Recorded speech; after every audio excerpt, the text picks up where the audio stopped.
y alumnas del curso Mujeres como víctimas y protagonistas en las diversas prácticas genocidas. Iniciamos ahora la unidad 3 de nuestro curso, que lo realizamos a través del Instituto de Capacitación del Poder Judicial Tomás Joffre de San Luis.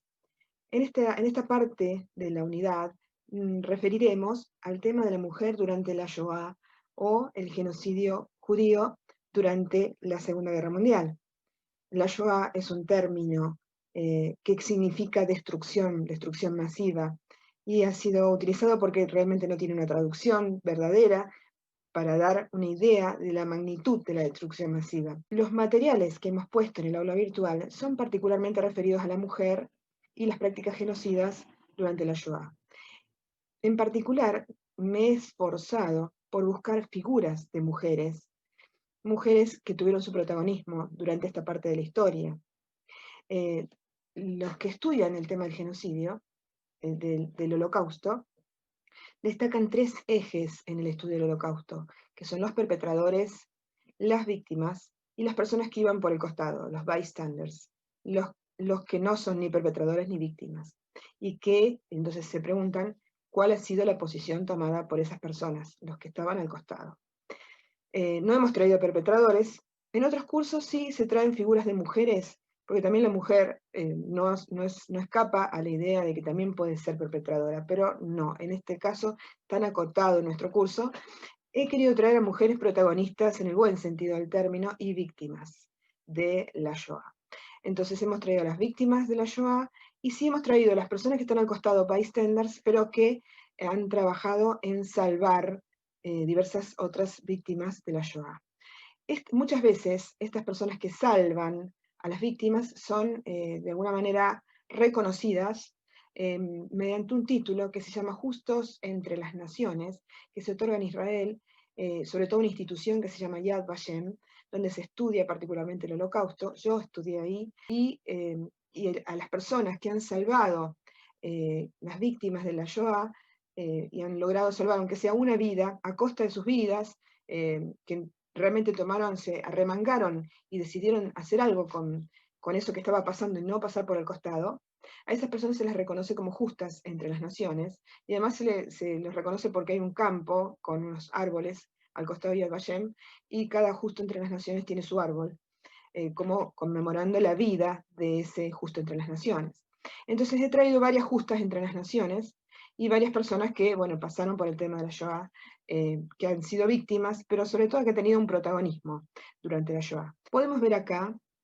Eh, podemos ver acá la figura de Sophie Scholl. Sophie Scholl no fue declarada justa entre las naciones, pero fue una luchadora por la libertad y porque se acabara el nazismo dentro de sus posibilidades en la misma Alemania. Sophie Scholl era una jovencita que estudiaba en la Universidad de Múnich. Ahí se la ve mucho más jovencita, en realidad llegó a tener más de 20 años. Es una jovencita que nació en un pueblo donde su papá era el alcalde, o sea, realmente eran alemanes, como alemanes a todo saber, digamos, eran alemanes comunes, digamos, y gente culta. Y entonces de su pueblo se fue a Múnich, se puso a estudiar en Múnich en una universidad, se inscribió en biología y filosofía, y bueno, y empezó poco a poco el tema del auge del nazismo, y ella se dio cuenta de los valores tan negativos que tenía este sistema nazi, y decidió abonar al movimiento de resistencia no violenta, la Rosa Blanca, y hacían panfletos, tiraban panfletos en la universidad. Bueno, hay una película sobre Sophie Scholl, que también la pueden ver. Bueno, llega un momento en que la atrapan. Es parecido a la historia a la de nuestros jóvenes en la época del proceso cívico-militar.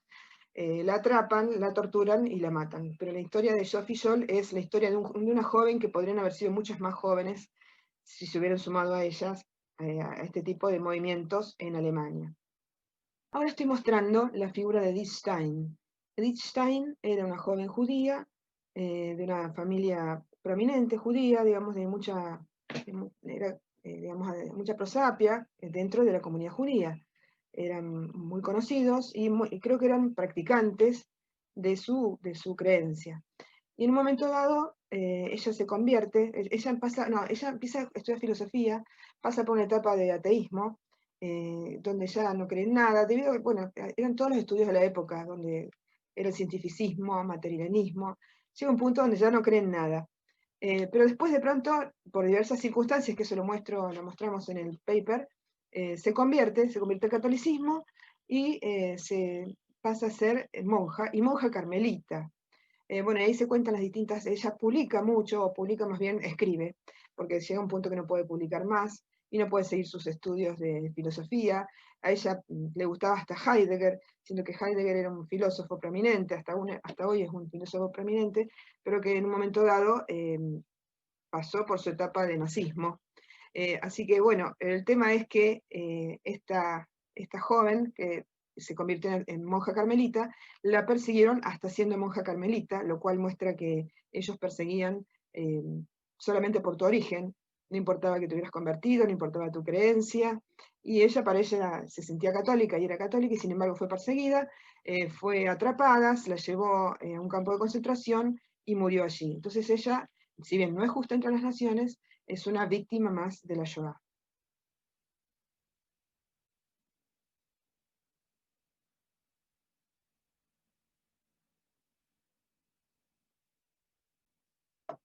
Ahora vemos la figura de Jean Daman Scaglione. Esta chica, esta señora, era maestra jardinera, después se convirtió en asistente social. Ella era no judía y ella protegió a muchísimos niños judíos que le llevaron a su jardín de infantes, porque esos niños se quedaban sin escuela, muchas veces se quedaban sin familia porque deportaban a sus padres. Y ella los fue acogiendo a los distintos niños, salvó un montón de niños. Y además después llegó un punto donde empezó a salvar a las familias de los niños a costa de su vida. También trabajaba como asistente social y trabajó en la resistencia en contra de los alemanes, esto todo en Bruselas.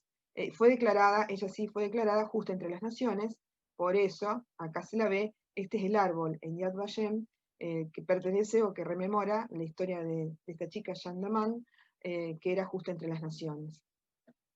Finalmente, también me gustaría que le den un vistazo a la parte de sitios. En la parte de sitios les he traído un artículo sobre Ravensbrück, que era un campo de concentración que particularmente estaba dedicado a las mujeres, y no por ser de las mujeres era que las trataban mejor, sino que también las obligaban a hacer trabajos forzados, y miles de mujeres fallecieron ahí.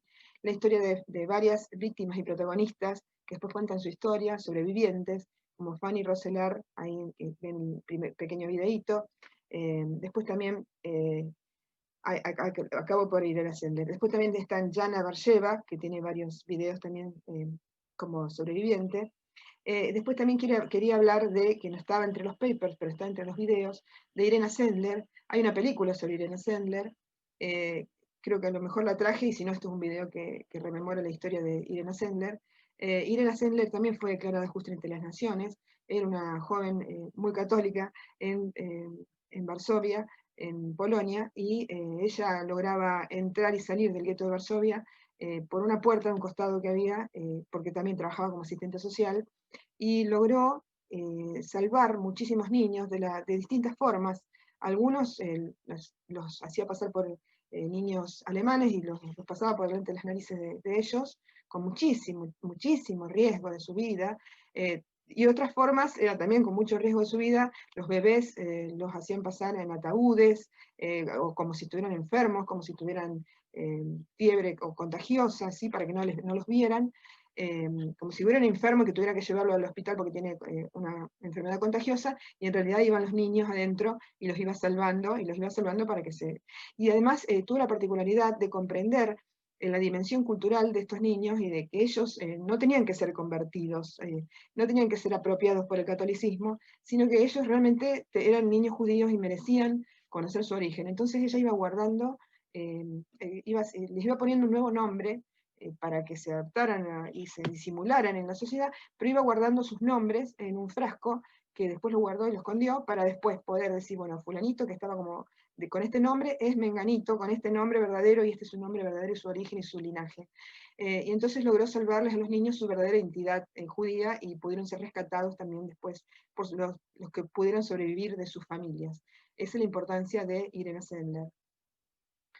También les he traído hay muchísimo material. aquí también hay otra señora que se llama María Veronique, creo que fue Justo entre las Naciones y rescató personas.